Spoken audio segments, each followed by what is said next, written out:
នេះគឺថាស៊ុបរបស់យើងឆ្អិនហើយបងប្អូនបាទឆ្អិនហើយនេះអូបាទឆ្អិនហើយបាទឥឡូវយើងថែមបន្លែទុនអានេះបន្លែរឹងគឺឆ្អិនហើយនេះបងប្អូនមើលណារងតំនួងបាទតំនួងឥឡូវយើងចាប់ផ្ដើមថែមបន្លែទុនរបស់យើងបាទចូលទៅក្នុងឆ្នាំងស៊ុបរបស់យើងមួយឆ្នាំងនេះដើម្បី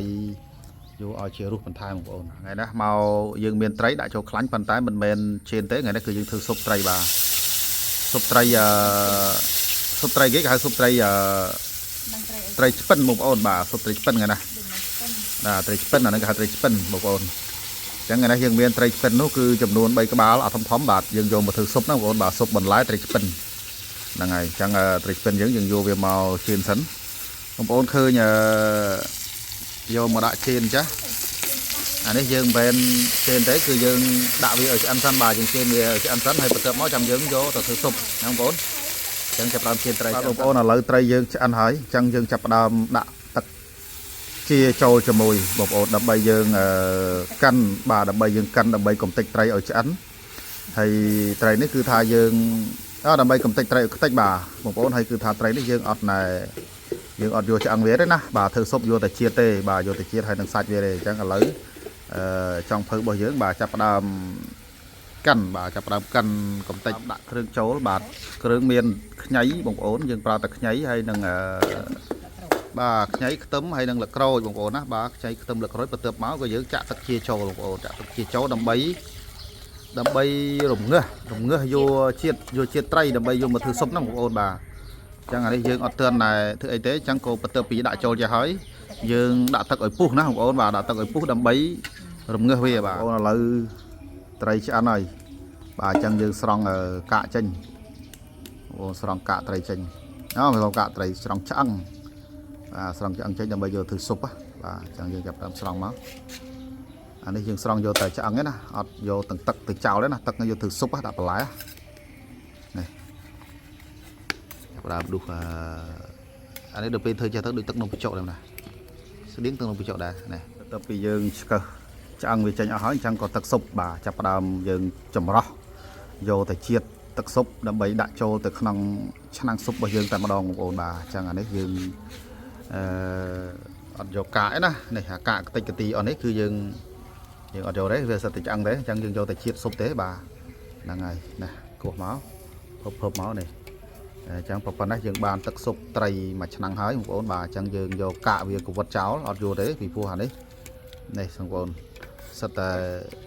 កតិចកទីហ្នឹងសាក់ឆ្អឹងហ្នឹងឃើញណា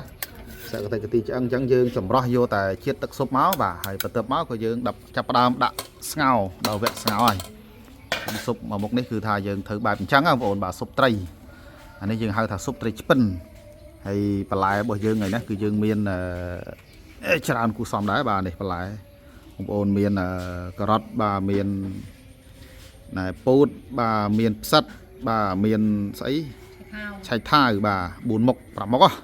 ហ្នឹងហើយអញ្ចឹងឥឡូវក៏ដាក់ដំស៊ុបខ្នុររបស់យើងមកដំចូលបន្ទាប់មកក៏ចង់ភើចាប់ដើមចាក់បន្លែចូលតែម្ដងទៅបាទដើម្បីស្ងោររងាស់វា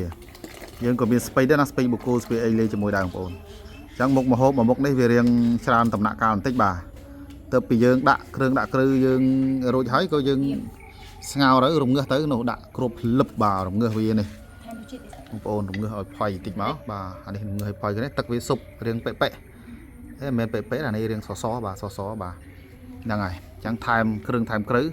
វាយគ្រឿងចូលទៅអាហ្នឹងគ្រឿងគ្រូវាអត់មានអីចម្លែកទេអំបិលប៊ីចេងដាក់ម្រេចបន្តិចបាទរត់ឌីតិចទៅដុំស៊ុបខ្នុរមួយដុំទៅបាទអំបិលប៊ីចេងទៅប៉ុន្តែស្ករយើងអត់ដាក់ឯងកុំឲ្យពិបាកផ្អែមពេកណាបាទព្រោះបន្លែសិតតែបន្លែផ្អែមឯងអញ្ចឹងស៊ុបមួយមុខនេះបន្ទាប់ពីផុយមកបាទហូបបានហើយបងប្អូនបាទប៉ុណ្្នឹងឯងរបៀបធ្វើស៊ុបនេះវារៀងមានសម្មាំបន្តិចបាទម៉ោងនេះគឺថាស៊ុបរបស់យើងឆ្អិនហើយបងប្អូនអូពុះល្អវ៉ាវបងប្អូនពុះខ្ជូលបាទម៉ោងនេះគឺថាស៊ុបរបស់យើងឆ្អិនហើយបងប្អូនបាទឆ្អិនហើយនេះអូបាទឆ្អិនហើយបាទឥឡូវយើងថែមបន្លែទុនអានេះបន្លែរឹងគឺឆ្អិនហើយនេះបងប្អូនមើលណារងតំនួងបាទតំនួងឥឡូវយើងចាប់ផ្ដើមថែមបន្លែទុនរបស់យើងបាទចូលទៅក្នុងឆ្នាំងស៊ុបរបស់យើងមួយឆ្នាំងនេះដើម្បីយកឲ្យជារសបន្ថែមបងប្អូនអញ្ចឹងគឺថាម្ហូបរបស់យើងស៊ុបរបស់យើងហើយណាអត់សាច់ទេបាទប៉ុន្តែយើងប្រើត្រីបាទត្រីនោះគឺយើងប្រើត្រីឲ្យដេញឆ្ពិនទៀតណាបងប្អូនបាទមើលកងបន្តិចមើលបន្លែក្រោមមើលតំនួងយ៉ាងណា កូនតំណងយ៉ាងណាបងប្អូនបាទស៊ុបនេះគឺថាមើលទៅពឿដោយទឹកដោះគោបាទពឿដោយទឹកដោះគោរៀងភេបាទពឿទឹកដោះគោទឹកដោះប៉ប៉ែណាហត់មើលចាំភៅណាភ្លុកមើលនេះមើលបងប្អូនវ៉ាវកប់សេរីបងប្អូនកប់សេរីរីចាំភៅភ្លុកមើលមកចាំភៅម្ហូបនេះវាយ៉ាងណាយ៉ាងណីសាបហ៎បាទរៀងសាមតិចចឹងចង់ភៅយើងថែមអំបិលបន្តិចហើយគឺថាមុខម្ហូបយើងមកមុខនេះប្រព័ន្ធដែរឯងបងប្អូនបាទប្រព័ន្ធដែរឯងឥឡូវមើលចង់ភៅដុសតិចមកបាទដុសតិចមកមើលតំណងអត់អូបងប្អូនបាទនេះរៀងពឿដោយទឹកដោះគោបងប្អូនពឿដោយទឹកដោះគោដោយសារយើងជាតិត្រីជាតិអីហ៎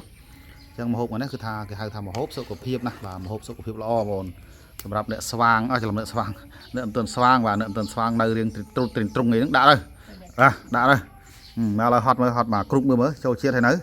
បាទបើថាចូលហើយក៏ថាប៉ុណ្្នឹងហើយបាទស៊ុបយើងមួយឆ្នាំនេះគឺប៉ុណ្្នឹងហើយអត់មានអីវែងឆ្ងាយទេបាទជាតិអត់កប់សេរីអត់បាទឆ្ងាញ់រៀបរយជាស្ថាពរបងប្អូនណាបាទអរគុណរបៀបស៊ុបត្រីគឺគេធ្វើចឹងបាទអរគុណ